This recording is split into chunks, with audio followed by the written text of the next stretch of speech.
brokers, and dispatchers. You're tuned into the eCarrierCheck channel, where we bring you the insider tips, tricks, and insights to drive your sales and logistics business to new heights.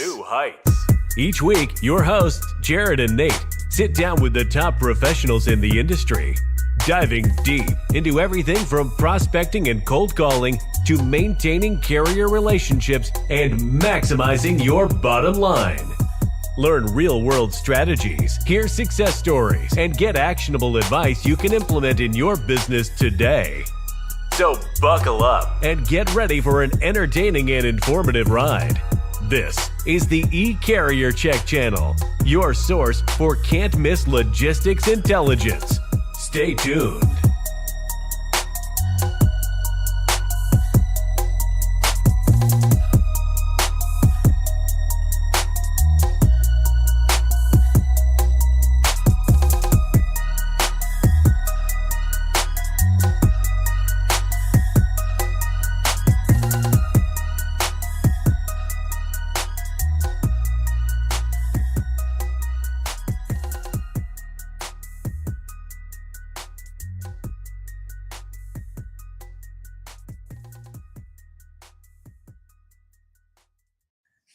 Hey, good morning. Happy Wednesday. Happy hump day. We are back. We're back better than ever, man. Good to see you. Yep. I'm excited to chat today with Jared. And we're talking resetting, reflecting, starting over. Yep. You had a chance to talk with your kids and reflect over the summer. And I liked kind of how you were talking about that this morning. And you reflect on what happened throughout the summer with your kiddos, and they kind of gave you some ideas on what they're probably going to do again next year, right? Oh, yeah. So it's good to reflect. I love reflecting. Absolutely. You kind of get to just think of really, okay, what did I do? What could I have done better? What can I do next time? Absolutely. So I think something that's important, especially this time of year where, you're going into bid season should start coming up here soon. In the carrier or in the shipper world, they start putting out bids for next year, things like that. Yeah, that's true. But it's wildly important to look back at the first 8 months of the year and say, okay, what worked, what didn't, and what if I started over? What happens next, right? We met a guy the other day, and he was talking about his pipeline, and he was like, "Hey, I don't know where to go with my pipeline." I said, "Well, throw it away. Start over, start fresh. If it's not working." Maybe all that work is come and gone. Maybe you weren't organized, right? But I think you can. It's never too late to just reset and get a better process or structure and keep going forward. Right. I understand, agree, and I would like to. Gabe's here too. Gabe, how do you reset? I know you're new to this industry. What helped you kind of get to where you're at now? Whether it's resetting or reflecting. Yeah. Gabe, you have made tremendous progress in this industry. Oh, absolutely. So if you ever have those times where you feel like you got to reset, I'd be curious on how you reset. What's up, T. Landy? How are you, man? What's going on? It's good to see you guys. And the reason why we're talking about this too, Jared, there's still a lot of people that are getting in this industry. Yeah, we hear from them weekly. Weekly, and they're still wondering, okay, how do I get to where Gabe's at? Yeah. Right. How did he do it? Yeah. And I'm just, it's easy to say like, oh, he grinds. Absolutely. He picks up the phone and he grinds. But there's more to it. He resets when things don't go right. Right. He reflects on that last call. How did that last call make him better? Gabe said he gets a reset. He goes on vacation. Yeah. Right on time with this topic today. Yeah. Tell us how you reset. That was good. Yeah. Tell us how you reset, man. Like, how's business? How are things? What's working and what's not? Yeah. I think what's, when it comes to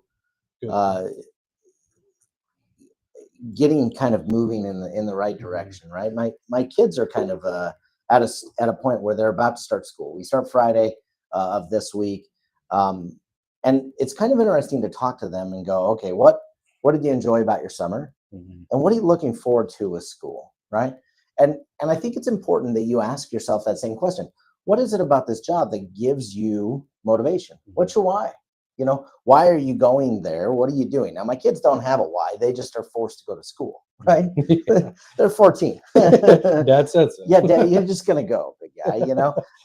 But they like the social aspect. And I continue to remind them that there is nothing better in life than going through high school, junior high, middle school, whatever you want to call it, and just making and building relationships. I'm still friends with, I work with my best friend all the time. Yeah. These incredible people that I started building relationships when I was young. Now, that may not be the option for everyone. People move around, or people may not socially be, you know, they don't like to be around people. There's all kinds of crazy stuff. But I think it's important that you identify your why. Why are you doing this, and what is driving you to do this? Because when things get tough, you've got to look back and go, okay, I'm doing this because I gotta pay for my dad's wheelchair, or I'm doing this because I gotta have a car because I gotta take my kids to school, and this is how it works. Or I'm doing this because I want to go on vacation, whatever it may be, right? And so I think it's wildly important. Number one, figure out what your why is, because that has to be deep in order for you to get through the tough days ahead. And I promise you, in this industry, there's tough days ahead. Yeah. Oh yeah. You almost wake up every morning like, what else can go wrong today? You know what I mean? This industry is nuts. It's not easy. It is a little hectic, you know. What's up, Bella? Good to see you. What is going on? How are you? Absolutely. All joking aside, I take walks around the complex. I can take rejection pretty personally at times. However, every new load from my best customer gives me a breath of fresh air. Absolutely. Yeah, absolutely. And he also says mixing up workflow, changing from doing prospecting, follow-up, cold calling, kind of shocking the system, if you will. Yeah. Oh, yeah. You don't have a choice. You know what I mean? Like, you've got to change it up. Really, what we do on a day-to-day basis is very kind of almost monotonous, right? You're moving loads, you're making calls, you're getting rejected, you're following up. Yeah. It can be kind of the same thing over and over, right? What's up, Chief Farrell? How you doing, brother? Good to see you, man. Yeah, always good to see you. Pedro, what's going on, brother? Hey, Jerome. Good to see you. My man. I've seen this guy forever. You know what? Let's talk about, like, if we were coming new into this industry, because, we met with a couple bigger companies that were huge looking into, and it'll come together here. Stay with me. Yep. But we were meeting with a couple big companies that are essentially playing the field with tech, right? Yeah. We met with them. They're like, we're just trying to reset. We're trying to find new ways to just attack. And they're transparent with us. They said, we're not committed at the moment. We're trying to see what's out there. And I think as a new broker coming to this industry, personally, don't quit your daytime job. You need to really do your homework on being a broker. Yeah. And then test out what's going to work for you. Should I become a dispatcher? Maybe we start there. Yeah. And go to part-time, right? At my other job, or do we jump right into the freight broker seat? And then you have to start testing the waters. What company is a good fit for me? Where am I going to get that good training? So there's always a place to start for a newbie, because it is tough. You don't really know where to go, who to talk to. That's what's nice about us, is we know a lot of people that can get people going. And we have an awesome platform with eCarrierCheck. If you're resetting, if you're an agent going out on your own, or if you're just getting into this industry, eCarrierCheck is a wonderful tool to build your book of business. Yeah, absolutely. I gave a good friend of mine a free trial last week. Didn't even make it 3 days, and he's texting me saying, I just sold $35K worth of freight. And I'm like, holy cow. So I got off early and took some shots and had a good day. That's good news to me. So there's always a place to start. You always got to reflect. Let's see what Pedro said here. So you're classing the place up a little with the Caddyshack. Yeah, you like that? Damn it! I was really hoping for a wooden Indian conversation. Nobody noticed. It's fine. It's fine. That's funny. Just an old cigar poster. Hanging out in New Jersey today. No kidding. What took you up there? Yeah, that's exciting. What's up, Jerome? How you doing, brother? How's things going, man? Yeah, absolutely. I know you got that hazmat going. You moving some hazmat loads. Broker loads got me off my comfort zone. Back on customer loads next week. Okay. Good. Sometimes it's nice to catch a new perspective too. He gets to see the prospect. He gets to see the motion, kind of see things. But you definitely don't want to get too far out of your comfort zone because you may end up in a place that costs you more than what you know, or Right. you know what I right. mean, things like that. So Yeah.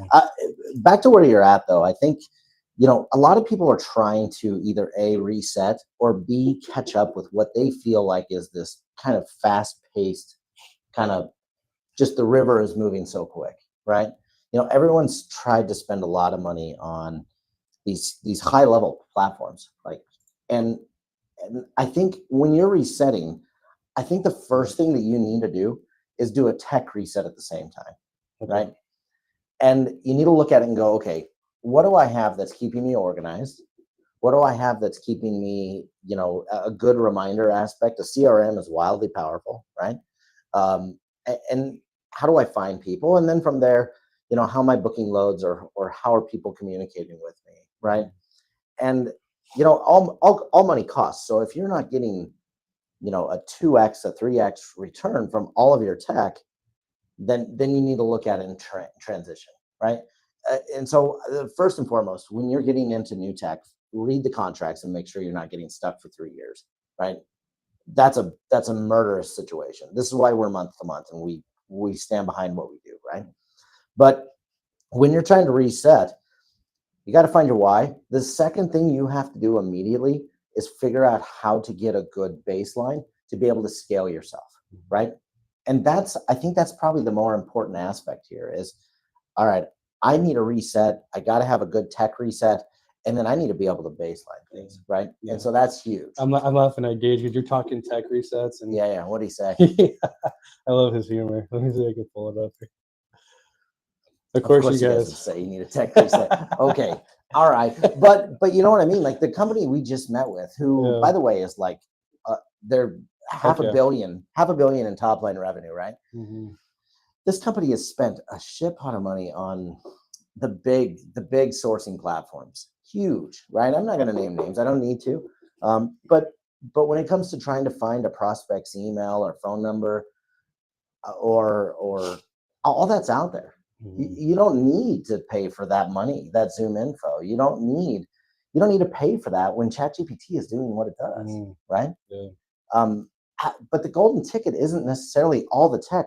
The golden ticket is figuring out how to be genuine and authentic over the phone, in an email, via a text, right?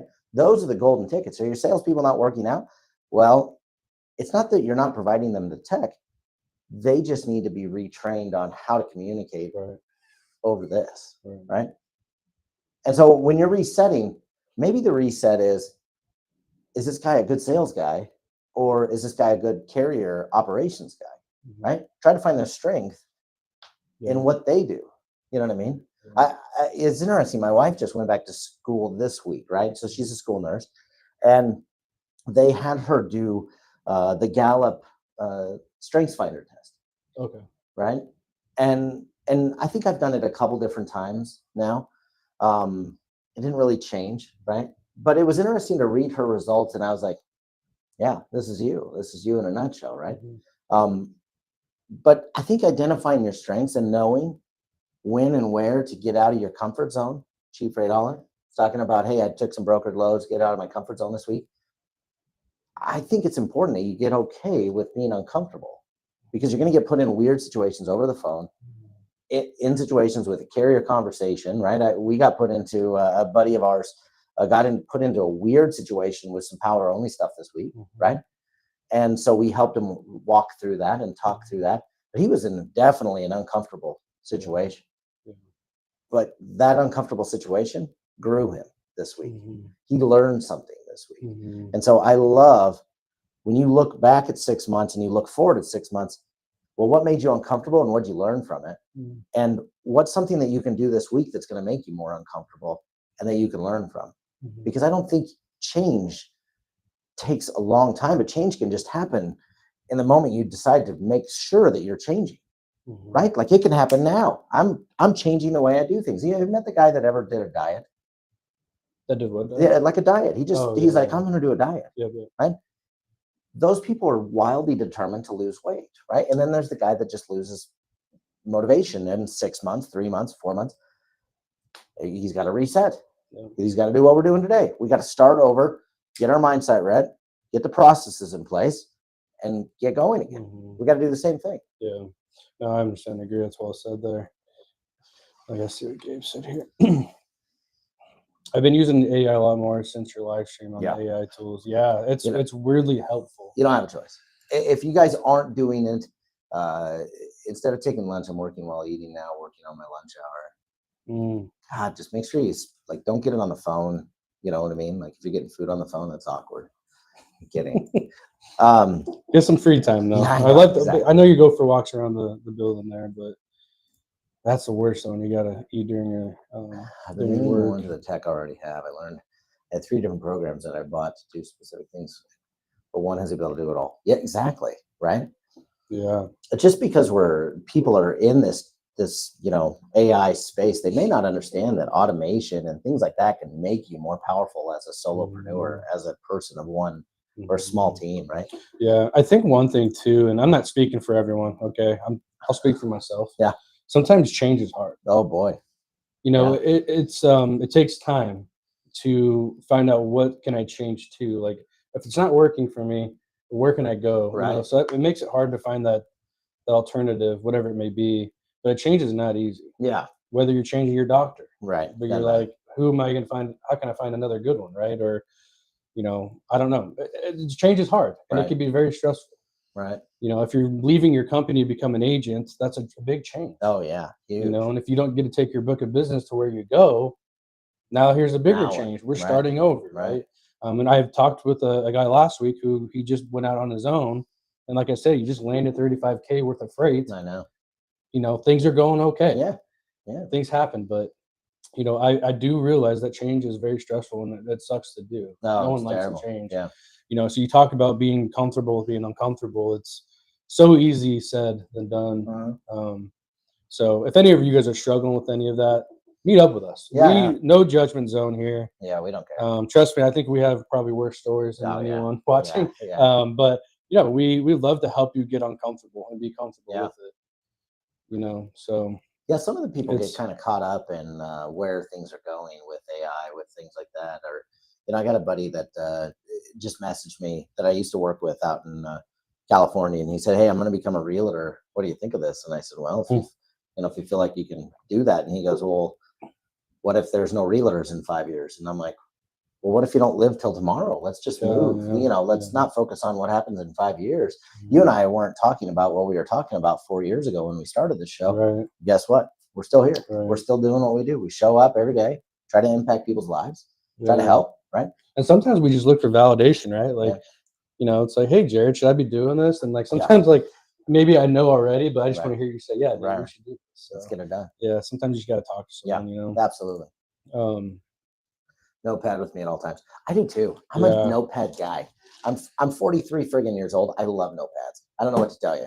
I definitely like that. Yeah. So I do try to educate myself with weird random stuff. So change is hard, uncomfortable. Sometimes it's hard to take a step back and really analyze what needs to be changed, especially when you're working at home. It's very, whether you're a driver in your own truck or you're an agent, essentially we are one of the loneliest industries there are. Right? And so how do you reflect on yourself when nobody's around to actually give you any reflection? And so that can be tough, right? Huge fan. But I can tell you, from the starting block of getting your why, looking at your tech, and then at the end of the day, I think you make an action calendar and stick to it, right? Because what's going to change us the most isn't analyzing it or talking about it. It's actually just getting out and doing it, and picking up the phone. Pick up the phone 4 more times than you were the last 8 months, right?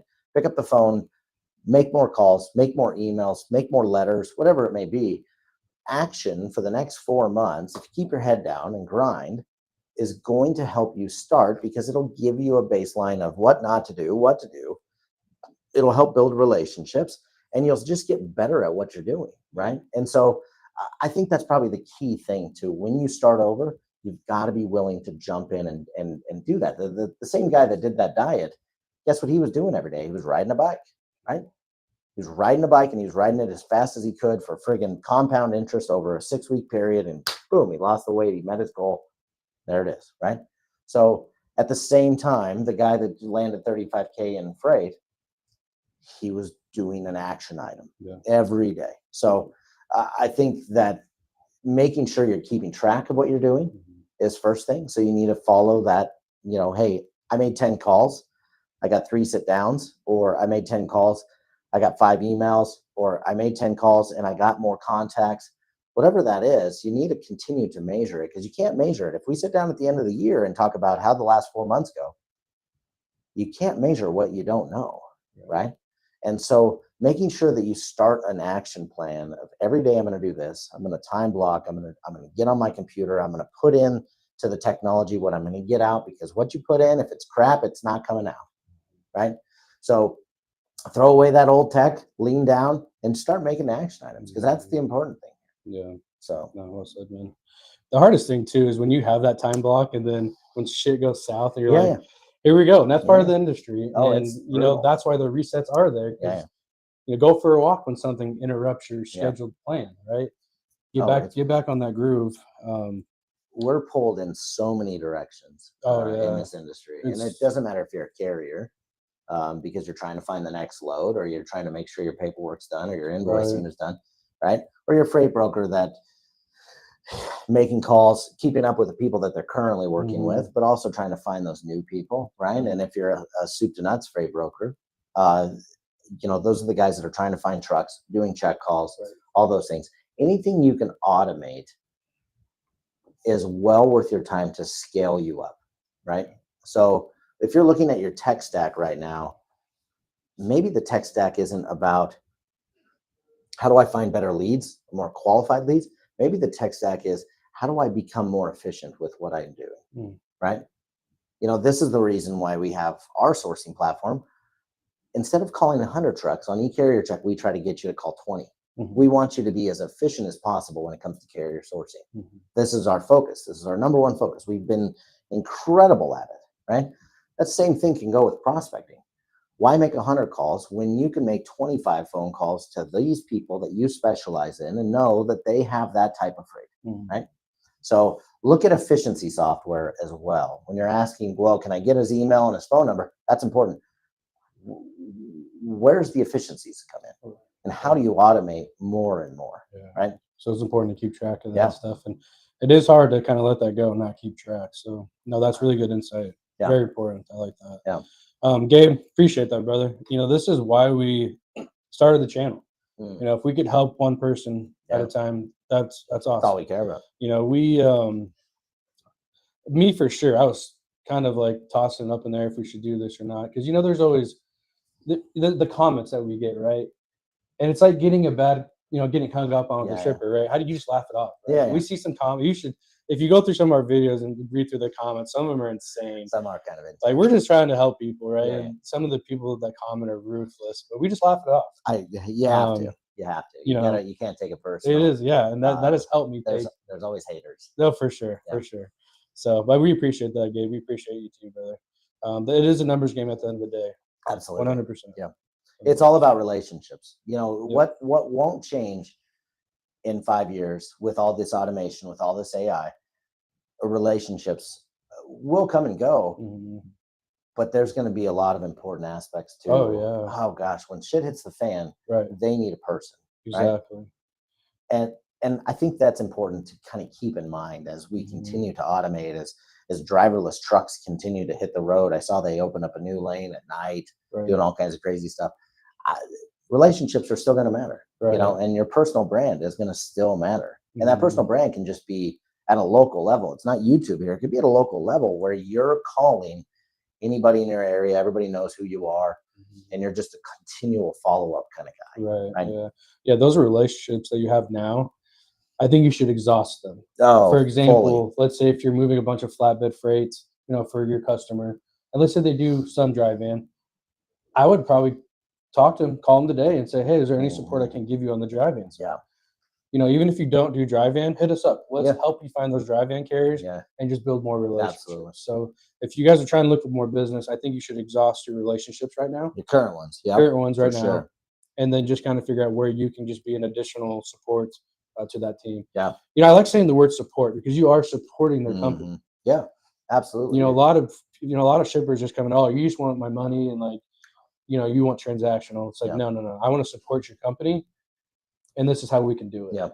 You know, and I know that maybe it sounds the same as the guy that called before, but learn to sound different. Yeah. Try not to be a commodity. Yeah. You know, Right. And if you can look back at the last 8 months and look forward to the next 4 to 6, how much of your relationships, how much of your conversations have been commoditized versus actually trying to be a true logistics professional, right? Yeah. So those are things. Tire Killer, what is up? I was just thinking about you the other day. What is going on? We How haven't are seen you, this brother? guy forever, man. It's good to hear from you. Yeah. How's life? Hopefully he's kept the maintenance costs down this year. Yeah. You know, hopefully he's doing what he's doing. Yeah. So did you just get a cat too? I follow you on Facebook. I wanted to say either you, I think you got a cat. he did. I think so. Tire Killer, let me know. I say that I work for TMC up to a rate, then I work for you. Oh, I love that. Up to a rate, then I work for you. That's a wildly good line. Yeah, that's a really good line. I like the way you word stuff. I do too. You're doing I'm good. a big fan of that. Yeah. Jared, I'm glad we got to talk today. It's, always a pleasure. It's nice to get on here and reflect and reset and with our viewers, and thanks to everyone that comments, because it does help us kind of reflect ourselves. Yeah. And you know, it's helpful. It's helpful to have conversations with us, and we appreciate everyone showing up. Yeah. So we're gonna cut it today. Yep. We'll tune in Friday. We're back Friday. You know, let us know if there's anything specific you would like us to talk about. What else did you get here? Yes, sir. Yes, and shake hands. Oh my gosh, man. Good Lord. I love this guy. I love that, brother. The second onion. We just keep peeling it back. Tire Killer, good to see you, brother. You guys, thanks